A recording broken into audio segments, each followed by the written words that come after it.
And with that, we'll go ahead and get going. Welcome to another edition of The Road to Champaign here in the TennisONE app. I'm Madison Golden and joined alongside, as always, by our college tennis insider, Mark Bay, a Midwest USPTA Hall of Fame inductee, 8-time Coach of the Year, has coached 17 NCAA individual championship participants, and has been on the broadcast side since 2014, including last year's NCAA championship. So we're so excited. This is going to be quite the episode here, folks, isn't it, Mark?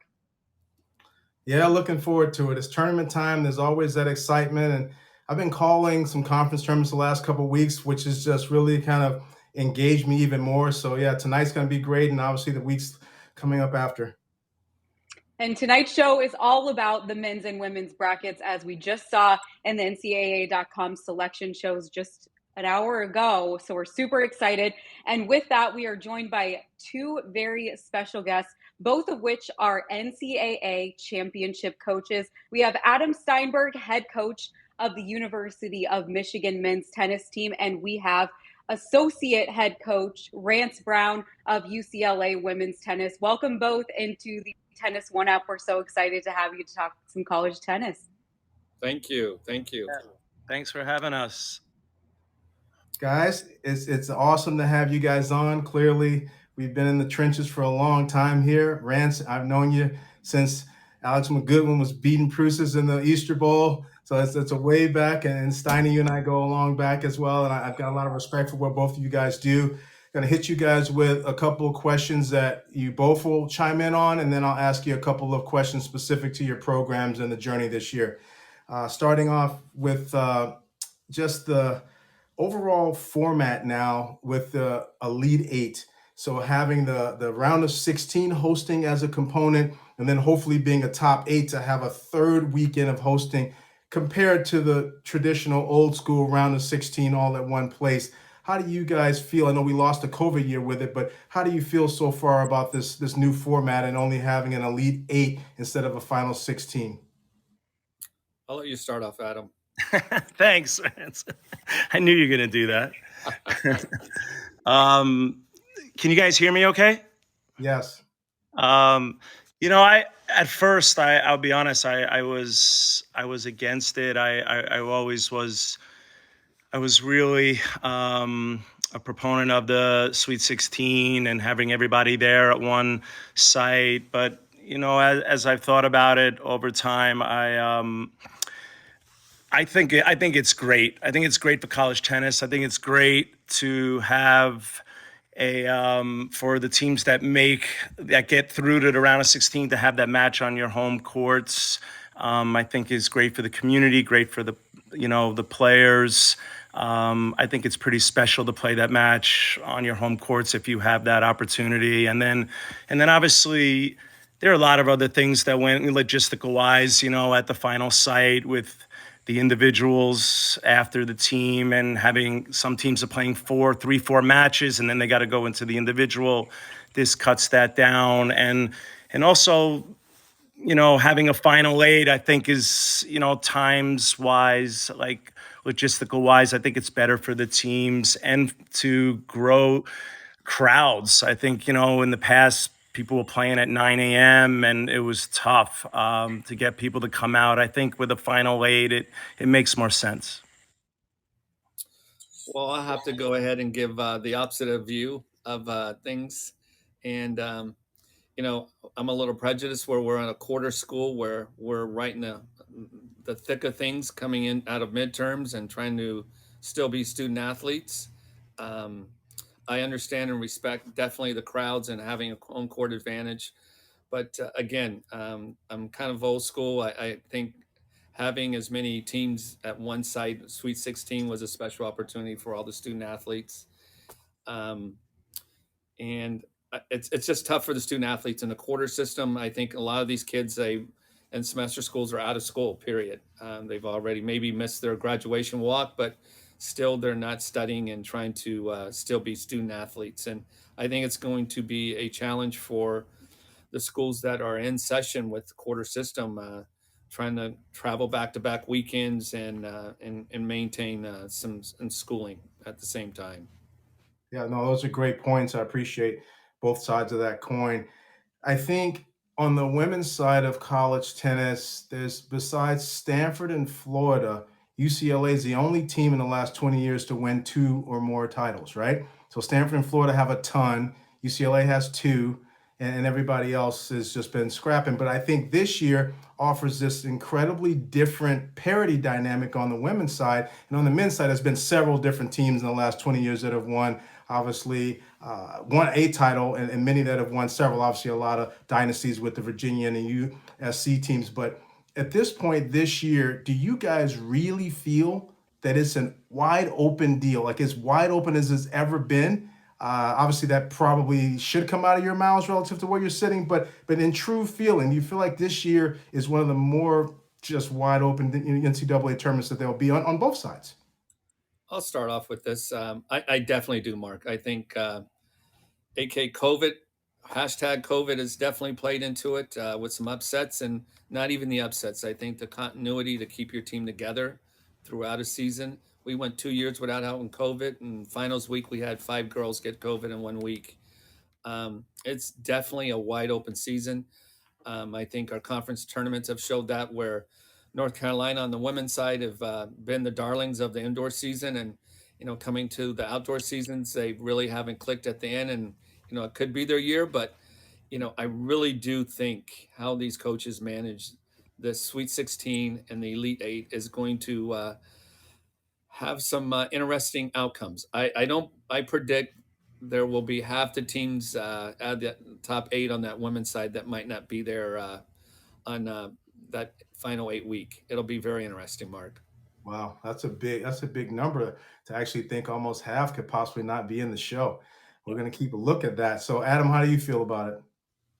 Yeah, without a question. I think it's wide open, and Rand's touched on it. If you look at our conference tournaments, there were upsets, with teams in the top 10 losing to teams in the 50s, 40s, and it's just how college tennis is now. I always tell my players, it's not where, in my day, it was way better. I mean, now the depth of college tennis is unreal. I think it's our greatest strength, and I really do think it's a wide open field. That's my true feeling on it, without a doubt. When you go through the field, I mean, there are teams that are not in the draw that are very, very good, really good. So it's going to be an interesting couple weeks. Absolutely. And so, the last question that goes to both of you is, because you've obviously had, Adam with the Pepperdine guys in '06 over at Stanford, and Rance in 2018 and 2014, but also a bunch of other finals, obviously, that you were in. What are sort of the key things that you need to have clicking? If you can think back into what it takes to keep making it into the finals, Rance or Adam, what it took to get that job done over there at Stanford. What are the things that you like to see falling into place this time of season, relative to attitude, behavior, games, doubles, no ad? I'm not quite sure. I wear a different hat this time of year than you guys do, but I'd like to hear a little bit more from your post championship experiences and now trying to make runs with these new teams. What do you think are some of those key pieces to making a run? Rance, I want to hear it, so I learn from, from you. Thank you for giving it back to the old man here. Mark, you know what? Consistency. I think we've had great leadership at the top. I think Stella knows and played college tennis herself, and she's always really tried to get the young ladies to understand that we're going to play our best tennis at the end of the year. And I think managing these young boys, young men, and young ladies at the end of the year, and trying to get them to understand what they're trying to do is key. But managing big moments and managing the NCAA tournament is completely different than managing throughout the year. But I think the consistency throughout the year and the way you handle these young people nowadays is truly a challenge. And I think Stella and I being together 20 years plus, and the consistency, just trying to manage these. And I think the coaches have done a better job throughout um, college tennis. I think they definitely understand that the type of young athletes they're getting, homeschool, all those things kind of play into the equation of trying to get young people to play on a team, but peak at the right time. basketball and a lot of sports that are traditionally woven into a team environment, but managing the young people at the end of the year and buying into something is critical, Mark. Adam? Yeah, I mean, for me, one is health. that's that's obviously critical that that your team is healthy going in, and I'm sure that's a given for everybody, but that's a obviously major thing, and that on the girls' side, on the men's and women's side, that everybody's taking care of themselves. But yeah, I mean, Rance made so many good points. The consistency day in and day out. I don't think, I think is beyond important. I think, everything leads. We all, as coaches, we talk about it all year. Everything leads to May, and you try to, play your best tennis now, but the practices need to be consistent. I think this is where your culture of your program really shines, and really that's where it really stands out. To me, the stronger the culture, the identity of your team and who you are, and this is where you really have to live it. And I think the teams that do, will go the furthest. When I think back to '06, I think that's what won us the tournament. I don't think we were the best team tennis wise in that final, but I felt we were the best team, if that makes sense. So I think that's key. I understand that. That's really helpful. And in terms of just some particulars with your programs, Rance, we'll start with you first and let you make a couple comments, and then Adam, I'll finish with you. So, Rance, the Pac-12 got a little dicey with you guys missing a big weekend with some matches and all, but it was a little topsy-turvy. Obviously, Stanford beat you in a really tight semi over there at Ohio. My idea, or I guess my general thoughts to you are: is the Pac-12 preparation, you feel good enough this year for you guys to make a run? Do you go into a dark horse underdog kind of speech now this year because you're not hosting and you got to pack some bags and go? Do the girls have some edge with the Forbes and Bolton type kids on that program, and being told that they're underdogs? They may actually have a little bit of a chip on their shoulder. These kids now are too young; they don't know what Bobby Conrad is, but old folks like us would know what that meant. Yes. And lastly, just these doubles points in terms of loosening some of the pressure. I've been trying to find 3 spots versus having to find 4 when everybody's so close. How do you feel just with some of those topics? UCLA is ready to make a run here. I think again, the leadership we have and I don't think the kids feel that we're not underdogs. We don't have a chip on our shoulder in a sense of coming in and not believing we can win this tournament. I really feel that this team and this program is always kind of fed, and why not us? Why can't we be that team every year? But we've had a rich tradition over the the last, I think, 20 years of our expectation is we belong in the Final Four. And I think these young people have won all their lives we have in our program, and they have expectations of coming here and winning. This is our goal, not to make the tournament, but be in that Final Four. And I think at any time once you get inside that Final Four, anything can happen. But Mark, Pac-12, it's still a different brand of tennis out here, I think, than the East Coast. Very linear, very wham bam, thank you, ma'am, kind of. But I just think there's some coaches here that know how to coach, some experience out here. But when you've got Stanford and you've got Cal and you've got so much winning, you've got to show up each weekend now.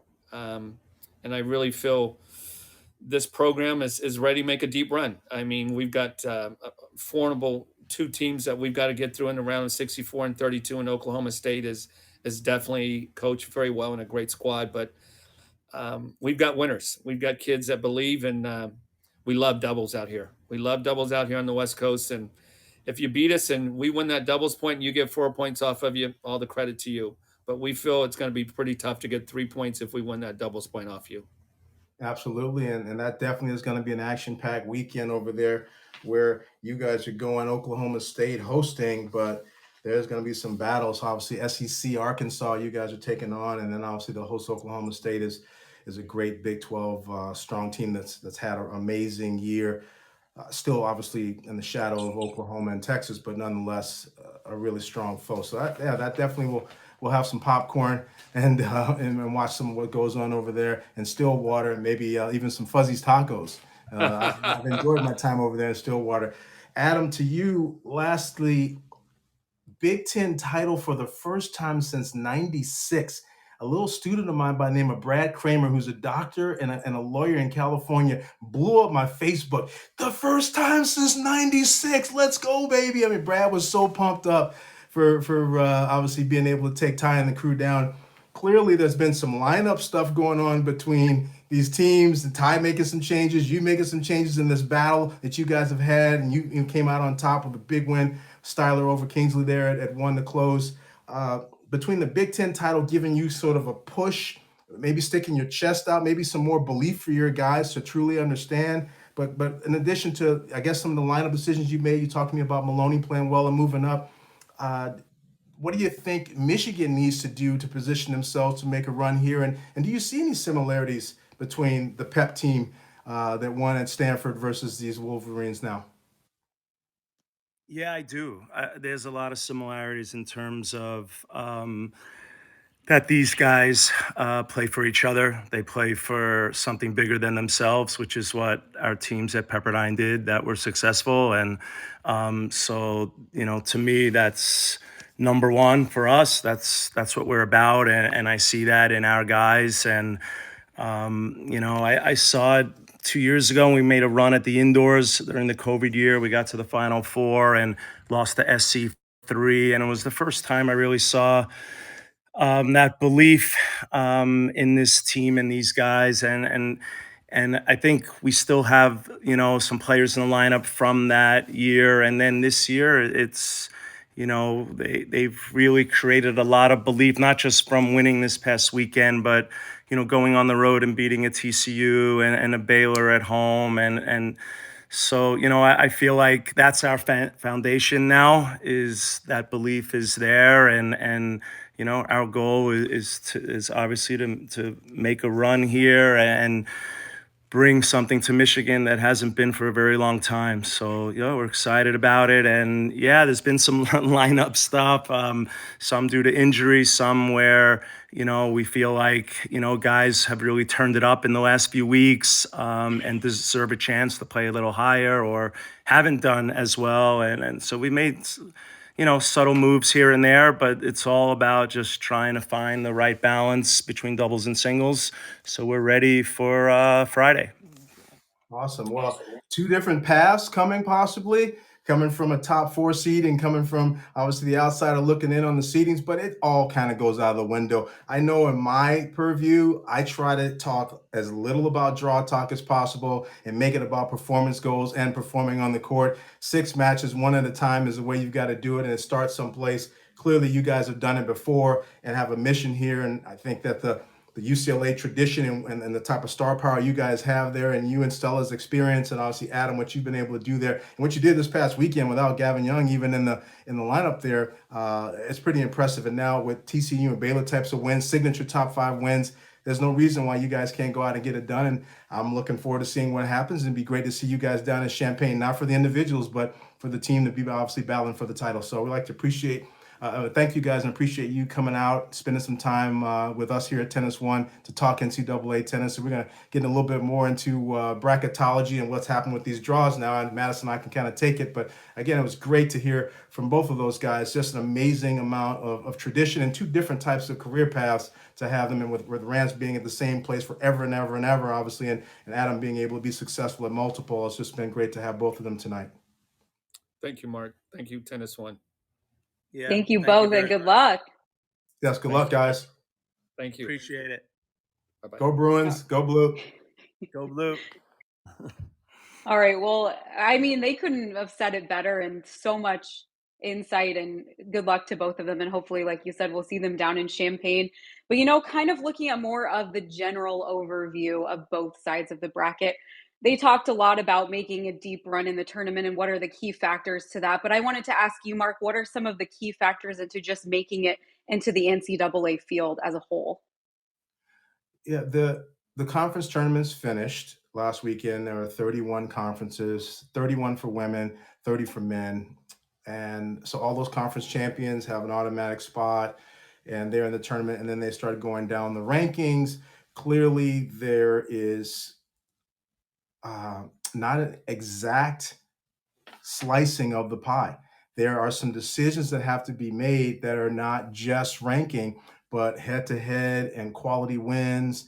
There was a lot that went into it, and there was some tough decisions to be made there. And I got to say that it's tough if you're the Wisconsin women today that just missed it with FIU getting in, with them having a signature win over UCF and Wisconsin missing sort of a keynote win, I guess, on their resume or record. And so that as these rankings are spitting, they actually had to actually run them double twice. So they had to run it with last week's results and then run it again with everybody's cumulative results from the year. So that ranking no one saw. So all you're seeing when you're seeing the bracket is an actual NCAA tournament that's picked off of rankings that no one has actually seen at that point. So that's what has people on the edge of their seat and why there's so much excitement relative to it. And clearly there's some teams that just missed, but there's some teams that have done a great job and just gotten in. I think also as it relates to now, once you're in the tournament, how they're dividing up the seedings. I think on the women's side, they went pretty consistently true to the rankings. North Carolina, even though they took 2 losses, were still at number 1. And Florida, who was ranked 16, was still at 16. And so they didn't really do much in terms of the order. But the men's side of it had a little bit of a surprise earlier with Middle Tennessee showing a lot around 17, 18 on a lot of actual projected rankings. And then they end up being the 16th seed in the tournament out of respect to the job that Coach Borndame's done and how well they've performed. They did win their conference tournament. They were seeded 16, and you would have thought, okay, so they get to host. It's a beautiful facility, but no, they're not hosting. NC State, which is a top 25 team in the ACC, is hosting. And so with the geographic dilemma that's going on, the NCAA tries as best they can to take a look at having programs driving within 400-mile radiuses of each other, but ultimately you just can't get all of that to be perfect and exact. And so there has to be some people flying. But Arizona was probably a little shocked that they suddenly were not actually a top 16 seed, and now they're going to have to go travel. And I think Middle Tennessee was a little surprised to get a 16 seed, but not get a host. And maybe NC State was probably a little surprised to get a host.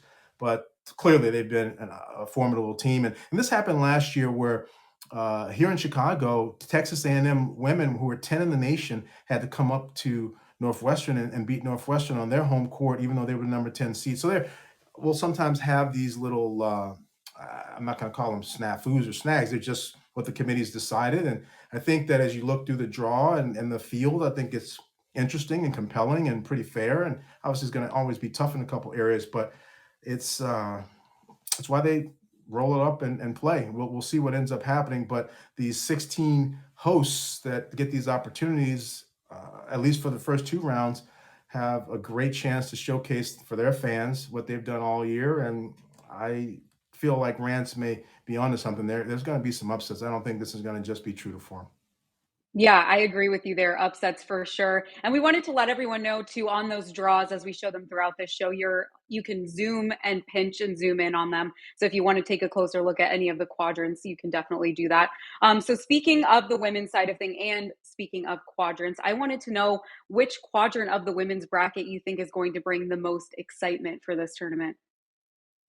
Well, I think I don't like to do crazy draw talkings, right? But I feel like when you're looking at it, just even in the first weekend, you get this Oklahoma State where UCLA is lurking. So a UCLA Arkansas matchup is a tough matchup in the very beginning to get to Oklahoma State to play. I think Wake and Northwestern's winner getting to play Georgia at Georgia will be an interesting one. And how about this one? One of the biggest surprises in the whole year was UCSB stunning Stanford early in the season. And now with Stanford winning the Pac-12, they get to host the number 15 seed. Lily doesn't care about seeding. She's won so many times. It doesn't matter what line she's on. She's ready to get the job done. But now UCSB's got to get past Kansas, who's a very quality team from the Big 12. But if they do, then here's this Stanford rematch, which would be interesting and compelling to watch with a team that's beaten them before, with most people not wanting to have any part of Stanford late in the year.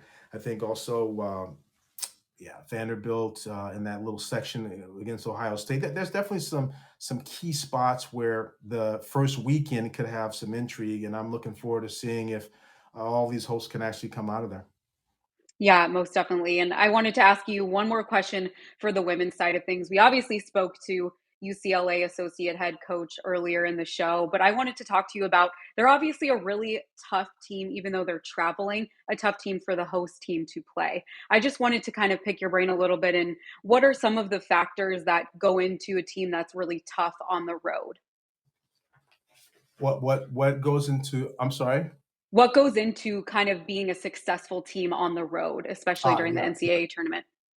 I think when a team goes on the road to win, I think the first thing is it's all about the coach's experience, getting the players in those conditions, whether it's dry, whether it's altitude, whether it's indoors, getting there early, giving the kids great opportunity to hit a lot of balls on the courts. Like I think those things never change. Coaches are really good at that. And then I think at the veteran leadership, you need to have some people that believe as they've got to train the young ones that there's a sort of a culture that belongs with that program. And I think also being able to take the pressure and flip the script, to have that attitude that it's not on us, right? It's on the other team. How can you take that sort of back and forth pendulum of pressure and keep it off of your shoulders and on the other side? And that's winning first games, winning first points, winning no ad points, winning doubles points, winning first sets. You just, all of these are little building blocks towards winning a successful college match, and nothing changes, I think,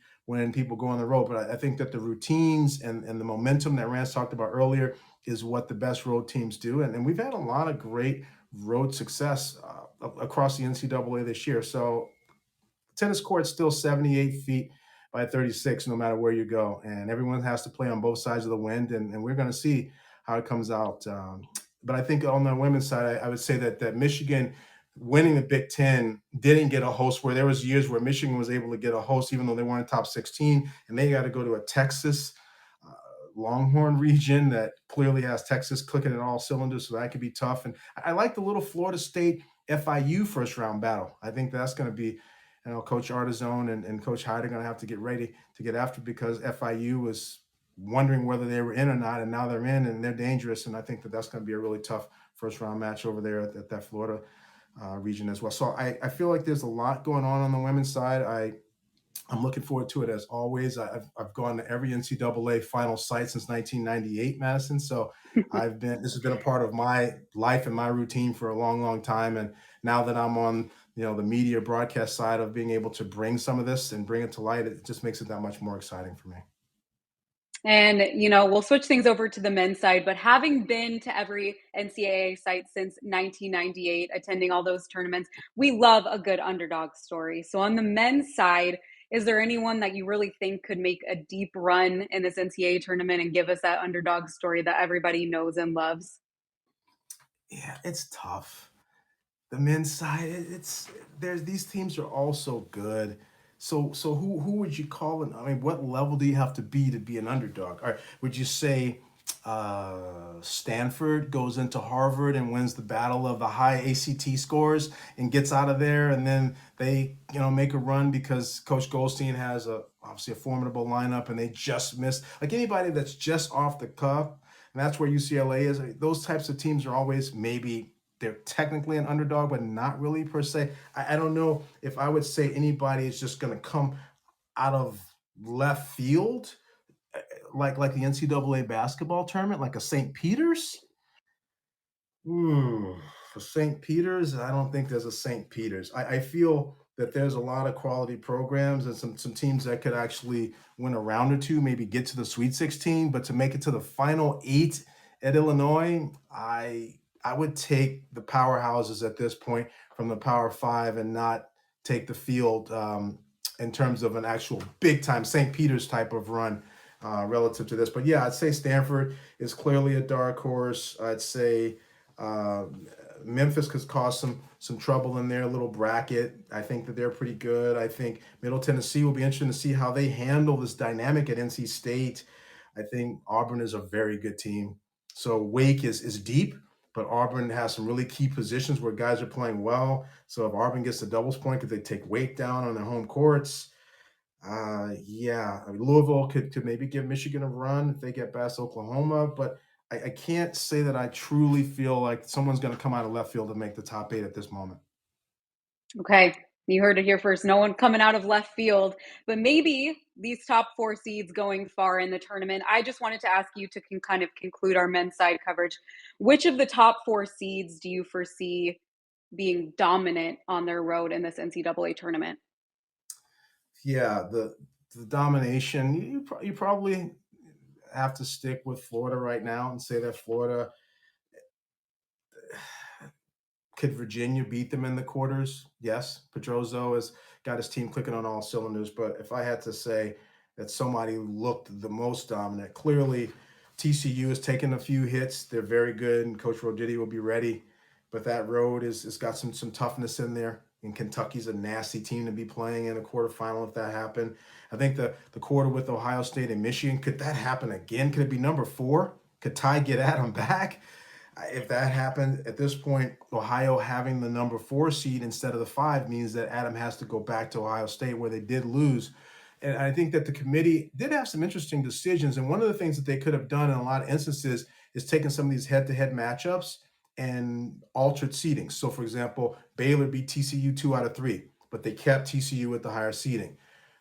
Michigan obviously beat Ohio State, but Ohio State still got the number 4 seeding over Michigan. I think that the respect for what Ty Tucker and his team did with all those 7-0 victories in the early part of the season over all those top 10 programs, you can't discount that, even though obviously the Buckeye Go Blue rivalry is one of the biggest in college sports, and that's always going to have that tension that those schools can bring.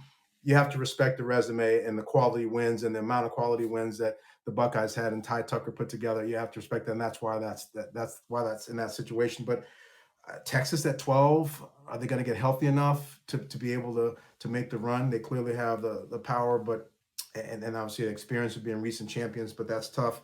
Southern Cal, I think Coach Mancey is ready to be a little bit of a sleeper. So if you wanted to give a maybe the Stanford and SoCal, some of the Pac-12 guys could be sleepers. Just how's Arizona feeling? Is Arizona going to say, "Hey, we wanted to be hosting"? Are they going to take that chip and go swinging? Maybe there's definitely some parity there. I'm excited to see some of the other popcorn matches. I think might be Middle Tennessee, NC State for sure, Wake, Auburn, Columbia, Notre Dame. I like that the first weekend. The Duke Memphis match, I think, is going to be a really difficult one. It'll come down to some of the guys at the top of the lineup. Pepperdine, Washington. Washington was very impressive at the national indoors, taking the doubles point off of Ohio State and giving everybody close matches. I think Washington Pepperdine is a good one to look for in the first weekend. Princeton, Arizona. Coach Billy Pay was on here, and his team is ready to go. They're really strong up top as well. Uh, and I think Miami USF coach has always been, I think, I want to say this in the right light. I think that the history behind the Florida teams having to battle each other, that there's just a little bit of grittiness there that you just don't get in some of the other matchups that will be fun. So Miami USF could possibly be a great matchup as well. I'd like to see that. So I think that the round of 16 is great that we're having a round of 16 show to talk about what's happened in the first 2 rounds and then the preview and talk a little bit about what happens after the Elite Eight. But the concept of holding serve and winning 2 matches on your home court is big, and the weather still is a little variable around the country. Some of these matches might go inside. There's just a lot of variables that we're going to have to stay tuned on, but I will be glued this weekend to all of the different action, and obviously TennisONE is going to be doing a lot of bringing of the action, and I think that's great for everybody just to be able to follow the NCAA from early on, not just to the final side. And we do have one question. You talked a lot about Southern teams and the Florida teams and everything, but we had a question come up from Brad asking which Northern team do you foresee going far in this tournament on either side, men's or women's? So Northern, I guess that we would be speaking of if you're north of Midwest, just anything not in the South. yeah. But I mean, we have on the women's side, we don't have many teams up north that are seated very high on that side. So I think Virginia is seated 5 on the women's side. That is sort of a high seed but UNC and Texas and Oklahoma and a lot of those teams are. So Virginia would be a northern team that I think could make a run on the girls' side. And obviously, when you have the number 1 player in the nation, that is an unbelievable thing to have. And that would be just to look at the number 1 singles matchup with Navarro playing against the Princeton number 1 young lady. I don't want to mispronounce her name, so I'm gonna say Princeton's number 1 outstanding top 5 player. But she's very, very good, and I think you'll get a little bit of that. The Big Ten is really the teams and Harvard that are the northern teams that could try to make a dent. And I would love to see Coach Rube, push on, take the battle of the ACT teams and go on and move on to the next round and battle in the Elite Eight. I think that the host team having a home match, I'm going to really keep my own little statistics all tournament long on how some of the home teams are doing. And definitely I want to take a look at that Elite Eight round, because now that top 8 seed is a real coveted place, and South Carolina is sitting at 10, and they would love to have had that number 8 spot that Kentucky had, but Kentucky getting to the conference final against Florida, they sort of last minute earns that. But South Carolina's got some wins over the teams ahead of them to make an argument for Coach Goffey to be at 8. Like that 8 line is big. 8 and 9 is big, and then hosting and not hosting is also big. So from the north, I mean, the Go Blue and the Bucks show, and maybe the Virginia women are maybe some of the strongest teams that could possibly be in the Final Four. Well, there we go. The northern teams that could go far in the tournament. So we'll leave it there. We unpacked a lot tonight, and obviously TennisONE is so excited to be bringing you all of the NCAA Division I tennis championships coverage, starting with the round of 64 this weekend. It'll be streaming live in the TennisONE app, so make sure you follow all along. And then, of course, Mark and I will be back next Monday, 6 p.m. Eastern time, to recap the round of 64. Like we talked about, there could be some upsets. There could be some really exciting matches in this tournament. So we're really excited, and we can't wait to see you back next Monday. So thanks everyone for tuning in. Mark, as always, thank you for bringing us your expertise and analysis throughout this show. Always a pleasure, Madison. Thank you. Thanks, guys. Thanks, everybody. Bye. Bye.